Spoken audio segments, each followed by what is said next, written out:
माँ के आंसू। राधा बहन का इकलौता बेटा अमेरिका में रहता था। एक दिन राधा बहन का किराएदार कहता है, अरे माँ जी अकेली बैठी रहती हैं, बेटे के पास क्यों नहीं चली जाती? अरे कैसे चली जाऊं, नई नई शादी हुई है, अभी तो थोड़ा बहू के साथ समय बिताएगा, तभी तो दोनों के बीच समझ बढ़ेगी ना। अरे कैसी बात कर रही हैं माँ जी, समझ बढ़ाने के लिए 5 साल काफी होते हैं। 5 साल की शादी को कोई नई शादी नहीं कहता। हाँ वो तो है, आया था पिछले साल उसका फोन, पूछ रहा था कैसी हो, पर अब तो काफी साल हो गए, कोई फोन भी नहीं आता। तभी फोन की बेल बजती है। लो 100 साल की उम्र है, आ गया मेरे मयंक का फोन। अच्छा कैसे पता कि ये फोन उसी का है? अरे कैसे पता नहीं चलेगा, माँ हूँ मैं। अरे रहने दो माँ जी, 1 साल से जिसका फोन नहीं आएगा वो अब क्या करेगा? होता भी वही है, फोन पर मयंक है। कैसी हो माँ? अरे बेटा तेरी आवाज सुन ली, अब तो मौत भी क्यों ना आ जाए, बहुत याद आती है बेटा। माँ मैं वो ऑफिस में था। अच्छा माँ वो रीना बोल रही थी कि तुम अकेली रहती हो इंडिया में, वो ठीक नहीं है।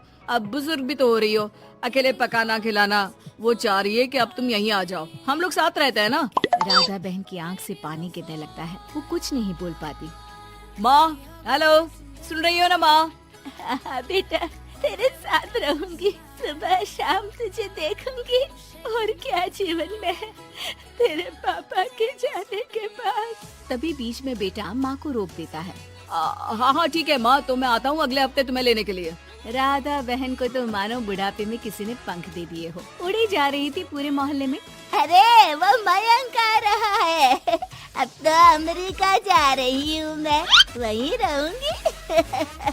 अच्छा है मौसी, आपका जीवन देखकर तो मुझे भी रोना आ जाता था। कोई बात नहीं मौसी, देर से ही सही सब अच्छा होने वाला है अब।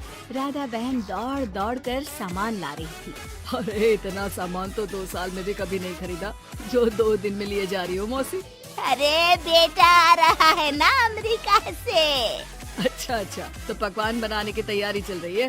हाँ बिल्कुल, उसको बेसन के लड्डू बहुत पसंद है। रात भर भूनना तलना ये सब प्रोग्राम चलता रहता है राधा बहन के घर में। और फिर वो दिन भी आ जाता है जब बेटा घर आता है। कौन? माँ मैं मयंक, ये घर का क्या हाल बना रखा है, न सफाई न धुलाई, कैसा लग रहा है ये घर? घर तो ऐसा ही था बेटा, हमेशा से, बस तू थोड़ा कमजोर लग रहा है। क्या हुआ बेटा? ये कमजोर नहीं फिट होता है माँ। वैसे और बता क्या हाल है तेरे?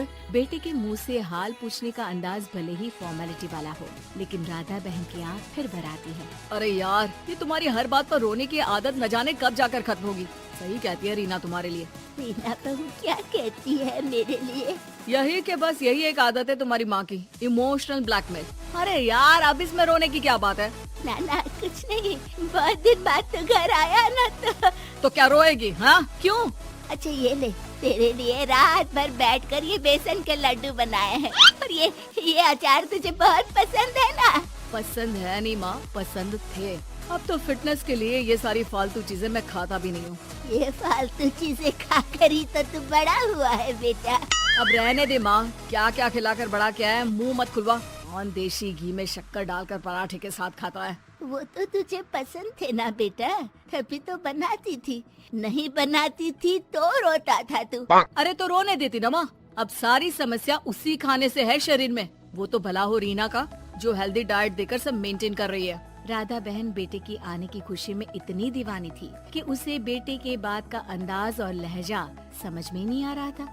अच्छा रुक, पालक वाली दाल बना देती हूँ। रहने दे माँ, मैं होटल से ऑर्डर कर देता हूँ।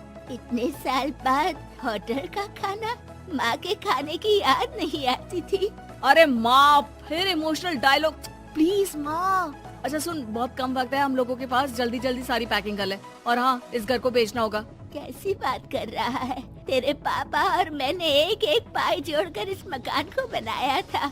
हाँ पर तू जा रही है ना, फिर कौन मेंटेन करेगा? कैसे क्या होगा माँ, मैं तो अब इंडिया आऊंगा भी नहीं। बेटा तो सो जाता है, लेकिन माँ घर का एक एक कोना घूम घूम कर देखती है। सही बात है, क्यों मोह माया छोड़ रही हूँ मैं इस घर से। आखिर बेटे के साथ रहना ही तो होता है हर माँ बाप को, लेकिन इनकी यादें हर एक कोने में है।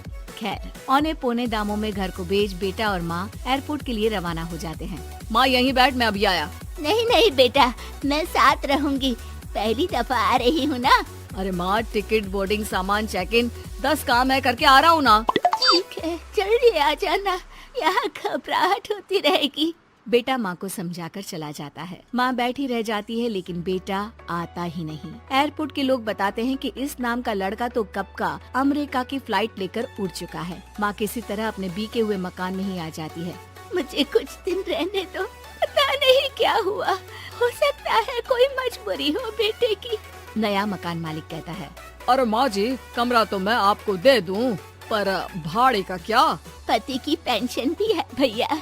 ठीक है, आप आराम से रहिए, लेकिन एक बात बताइए, आप किसी रिश्तेदार के घर क्यों नहीं चली जाती? अरे कैसी बात कर रहे हैं आप, मेरा बेटा कभी भी आ सकता है। अगर मैं उसे यहाँ नहीं मिली तो